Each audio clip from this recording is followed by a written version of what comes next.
Yo, c'est Anto pour Easy Sobre. Aujourd'hui, j'ai envie de te parler d'une vérité importante qui est qu'en fait, si tu bois, c'est pas pour le goût. Tu penses peut-être que c'est pour le goût, mais c'est pas pour le goût. C'est pas non plus pour faire la fête. C'est pour une raison beaucoup plus profonde que tu refuses peut-être d'admettre. Et aujourd'hui, on va parler de cette vérité qui fait mal. Tu vois ce moment où tu as cette boule dans le ventre, ou une anxiété qui monte, ou une colère qui gronde, une tristesse peut-être qui te submerge. Probablement que quant à ça, ton premier réflexe, c'est quoi? Ouvrir une bouteille, boire un verre, trouver un pote avec lequel aller boire un verre. Mais pourquoi? Parce qu'en fait, l'alcool, c'est ton anesthésie émotionnelle. Et c'est la vérité derrière pourquoi tu bois. Alors en fait, le truc, c'est que on nous a vendu le mythe, dans notre société, qu'on peut contrôler nos émotions. Il suffit de respirer, de méditer, de rester positif. Mais en fait, c'est quoi la réalité? C'est que nos émotions, par défaut, c'est ce qui nous traverse. C'est un truc qui se passe dans le corps. Ta tête, elle a beau en penser ce qu'elle veut, tu peux pas les contrôler, tu peux juste les accueillir. Sauf que notre société nous fait croire qu'il faut contrôler ses émotions. Tu vois, quand t'es enfant, faut pas pleurer, faut pas te mettre en colère, faut pas avoir peur. Mais non, n'aie pas peur. Mais putain, mais ferme ta gueule, tu vois pas que la peur, elle est en moi là, je contrôle pas. Y a rien de plus énervant que quelqu'un qui te dit t'énerve pas. Putain, je vais m'énerver. Y a rien qui te fait plus flipper que quand t'as peur et quelqu'un dit mais non, faut pas avoir peur. Ah putain, merci. Ah, j'avais oublié d'essayer ça. J'ai peur et. Ah, il suffit que j'ai pas peur. Ah, mais c'est trop simple en fait, les émotions, je décide ce que je veux, puis elles m'obéissent quoi. Non. Non, non, ça marche pas comme ça. Et tu peux pas les mettre sur pause. L'alcool, lui, par contre, il te donne l'illusion que tu contrôles. T'as un stress, tu bois un verre, tu te sens moins de stress. T'es triste, tu bois deux verres, t'es un peu moins triste. T'es en colère, tu te bois toute la bouteille et de toute façon tu te souviens plus, t'étais trop bourré, tant pis si t'as pété un câble. Sauf que ce contrôle, en fait, c'est du fake. C'est juste mettre en pause tes émotions. C'est pas les gérer. Tu as l'impression de les gérer sur le court terme, mais en fait, tu les mets juste en pause. Et en général, un truc que tu mets en pause, il revient d'autant plus fort. Et neurologiquement, et ça c'est important de comprendre comment fonctionne neurologiquement l'alcool sur ton cerveau, il fait quoi? Il déprime ton système nerveux central. Et déprimer, ça ne veut pas dire qu'il te fout en PLS et que tu es en train de pleurer dans un coin, ça veut dire qu'il ralentit ton système nerveux central. Tes pensées, elles sont ralenties. Tes réactions, ça tu le sais, sont ralenties, mais aussi tes émotions. C'est tout le système nerveux central qui est ralenti. Et c'est pour ça que sur le coup, tu te sens mieux. Tout simplement parce que ce qui va pas, temporairement, est ralenti. Mais les émotions en elles-mêmes, elles sont toujours là. C'est juste que toi, tu as limité ta capacité à les ressentir. Et du coup, l'alcool, quand il se dissipe, ben, elles reviennent en force. Et souvent plus intense qu'avant. Et d'ailleurs, ensuite, tu n'as pas juste les problèmes de tes émotions non réglées, mais tu as tous les conséquences de l'alcool. Toute l'anxiété, les problèmes psychologiques que l'alcool te rajoute, voire en plus éventuellement les choses que tu vas faire et que tu vas regretter pendant que tu as bu. Envoyer des textos à des gens, oublier des choses, casser d'autres trucs, manger beaucoup plus que ce que tu avais prévu, passer pour faire une connerie, par exemple si tu as une réunion de boulot, passer pour un alcoolique.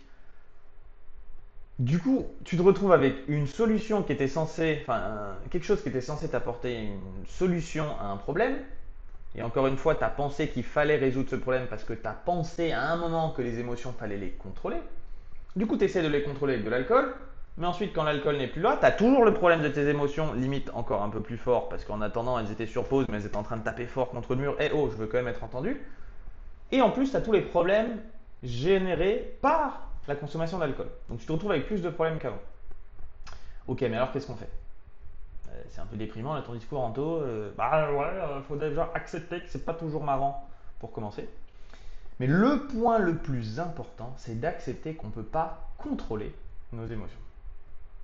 Mais on peut apprendre, genre, à danser avec elles, à faire corps avec elles, à vivre avec elles, à leur laisser la place dont elles ont besoin.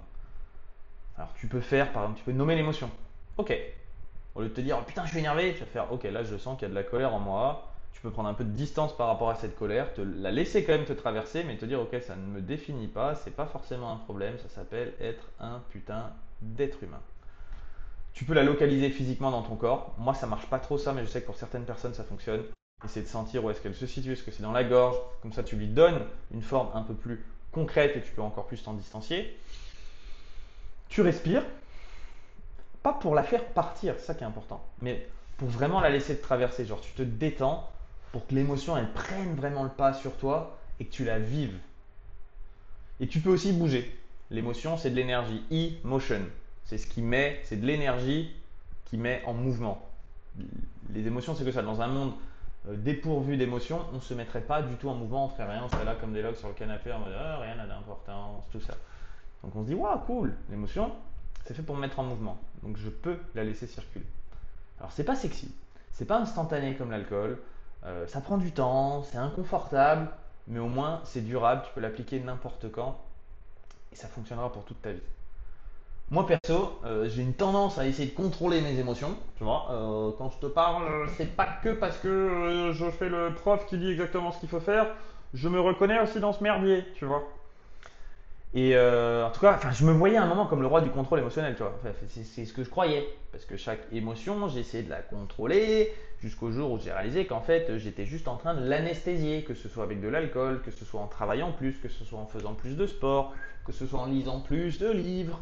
Tu vois, toujours une solution, toujours une nouvelle addiction pour essayer de contrôler une émotion et ce sentiment d'incertitude, de ne pas savoir de quoi demain ça sera fait, qui nous fout les trouilles, qui nous fout les chocottes, qui nous fout la trouille, qui nous fout les chocottes en tant qu'être humain. Et, euh, et la première fois que j'ai connecté à ça, je me suis dit, ah mais en fait, ouais, cool. En fait, arrêter l'alcool, c'est m'autoriser à être un putain d'être humain. C'est un peu comme si j'avais toujours voulu être un peu Dieu, tu vois. Et on est tous un peu des espèces d'humains qui jouent à Dieu. Genre, on décide de non, les émotions, c'est moi qui vais choisir dans quel sens ça va et tout. Et en fait, plus tu fais ça, plus c'est les émotions qui prennent le contrôle sur toi, parce qu'en fait, tu es en lutte contre elles. Soit tu les masques, soit tu essayes d'être en résistance. Alors que si tu acceptes que c'est humain, tu la vis, au bout d'un moment, l'émotion, en anglais, ils disent This too shall pass. T'as déjà vu les enfants? Bah, ils pleurent quand ils pleurent, ils rient quand ils rient, et puis après, c'est fini. Mais si nous, on se dit Non, là j'ai envie de pleurer, mais attends, je vais contrôler mon émotion, bah, en fait, tu restes en galère avec. Alors, et puis pareil, si tu as envie de rire, mais que c'est pas le bon moment, et bah, du coup, tu ris pas, en fait, tu restes en galère avec. Bon, en général, on ne boit pas beaucoup juste pour s'empêcher de rire. Hein. C'est pas cette émotion-là qu'on vient refouler. Mais il peut nous arriver de ne pas vouloir rire au boulot dans un moment un peu compliqué. Dans tous les cas, c'est toujours plus intéressant de laisser l'émotion se traverser. Attention, j'ai pas dit de faire nimp. C'est pas parce que tu es en colère que tu dois taper tout le monde. C'est pas ça. Être en colère et frapper la personne qui tu penses t'a mis en colère, c'est pas pareil. Être en colère, reconnaître que waouh, il y a quelque chose qui se joue en toi parce que cette personne a dit quelque chose et toi tu as choisi de l'interpréter d'une autre façon, enfin d'une certaine façon en fonction de ton contexte et tout, c'est pas pareil, t'es pas obligé d'agir sur la colère. En revanche, tu peux te laisser traverser, faire wow, putain, là, je suis vraiment en colère, tu vois. Mais le sentir vraiment et pas faire semblant, pas te dire bon bah attends, je vais la noyer. Non, non, non. Sentir, la laisser traverser. Ça se trouve juste si tu fais colère, je suis en colère, je suis en colère.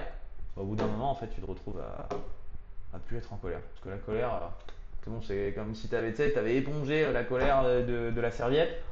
Bon, au bout d'un moment, c'est bon, même la colère, elle dit c'est bon, je suis là, j'ai pas besoin d'être là tout le temps. Par contre, si tu la laisses pas s'exprimer, elle va péter un câble. C'est un peu comme les enfants. T'as un enfant qui veut un joujou dans un magasin. Si t'écoutes pas ce qu'il dit, il va gueuler de plus en plus fort jusqu'à ce que t'entendes maman, je veux ce jouet, maman, je veux ce jouet, maman, maman, maman, maman, maman. Maman, tu dis oui, j'ai compris que tu voulais ce jouet, et donc soit tu le lui offres, soit tu lui dis écoute, pour l'instant, c'est pas possible. Euh, je peux pas t'acheter des jouets tous les jours, t'as déjà tel autre jouet avec lequel jouer, mais je comprends, t'as très envie de ce jouet, moi aussi parfois j'ai envie de trucs que je peux pas avoir, c'est compliqué. Là l'enfant il fait ah putain, il m'a entendu, il m'a entendu. Du coup il peut arrêter de gueuler. Bah, c'est un peu pareil avec tes émotions. Alors que si tu mets de l'alcool dessus, ça marche pas. Voilà. En conclusion de cette vidéo, si tu bois pour contrôler tes émotions, sache que déjà t'es normal. Hein. Beaucoup d'êtres humains qui font ça. On nous a jamais appris à faire autrement. Mais maintenant tu sais. Tu sais que le contrôle, c'est une illusion. Et d'accueillir ce qui se passe, c'est une autre voie. Alors ton défi cette semaine, c'est que la prochaine fois que tu sens une émotion forte, au lieu de prendre un verre, tu prends 5 minutes. Tu poses ton cul sur une chaise, tu restes avec cette émotion, tu la regardes en face, Tu lui demandes limite ce qu'elle est venue te dire, tu l'autorises à être là, tu dis je suis juste un être humain, c'est normal, j'ai pas besoin de jouer à Dieu et d'essayer de contrôler tout ce qui se passe. Si cette vidéo t'a parlé, ben, partage-la à quelqu'un dans ton entourage qui a peut-être besoin d'entendre ça, abonne-toi et tu peux aussi regarder ma vidéo dans le lien de cette description, une formation dans laquelle je t'explique comment arrêter l'alcool facilement, car c'est une méthode comme celle que je viens de partager, mais bien plus encore, en reprogrammant ton inconscient à ne plus avoir envie d'alcool plutôt que de chercher à arrêter par la volonté. Pour moi, c'est beaucoup plus simple d'arrêter en arrêtant d'accélérer. C'est un peu comme si je fais la métaphore d'une voiture. Tu es dans une voiture en train de conduire. Pour arrêter la voiture, c'est beaucoup mieux d'arrêter d'accélérer et ensuite de freiner que de vouloir freiner le plus fort possible si tu as toujours le pied sur l'accélérateur. Beaucoup de gens qui essayent d'arrêter l'alcool sont un peu comme cette personne qui est en train de conduire une voiture. Ils tirent sur le frein, mais tout en continuant à accélérer sur l'accélérateur. Et du coup, ça fait beaucoup de friction, ça abîme la voiture et en plus, ça ne fonctionne pas. Alors que si tu sais arrêter d'accélérer, c'est vraiment la méthode que je propose avec EasySob, waouh, d'un coup, ça devient beaucoup plus facile de reprendre le contrôle sur l'alcool.